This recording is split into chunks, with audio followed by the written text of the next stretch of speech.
Assalomu alaykum hurmatli do'stlar. Bugun men sizlarga Instaforex'ning afzallik tomonlari haqida qisqacha ma'lumot berib o'taman.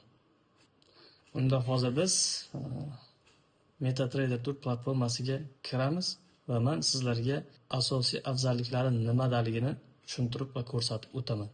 Unda boshladik. MetaTrader 4 platformasiga kirdik.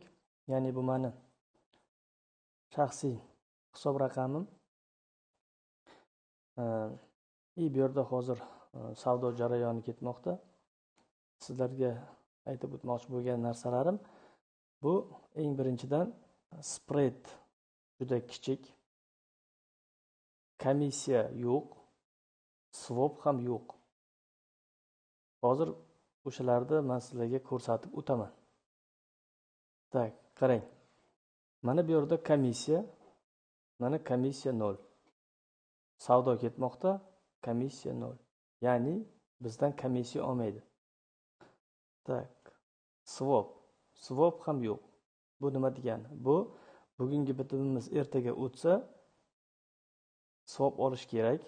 Bizda esa swap ham yo'q, komissiya ham yo'q. Spreadlari juda kichik. Endi spreadlarini ko'rmoqchi bo'lsak, mana bizlarning hisoblarimiz YTN standart hisob bo'lgani uchun bizda har bitta juftlikdan keyin orqasida FX suffiksi bor. Yevro dollarda oladigan bo'lsak, o'rtacha 9 pipsdan 15 pips oralig'ida. Oltinda oladigan bo'lsak, bu yerda 40 dan 60 gacha. Funt dollar ham 10-15 oralig'ida.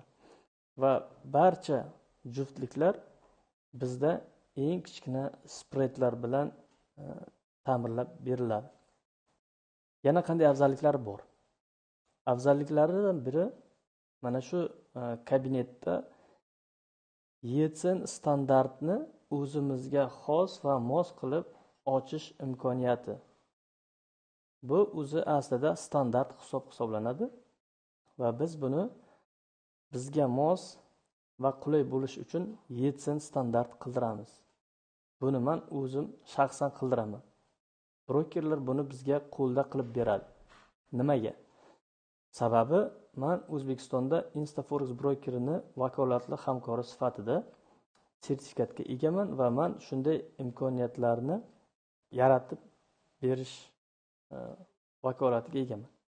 O'shaning uchun men bu YTN standartni ularga aytib qildiraman.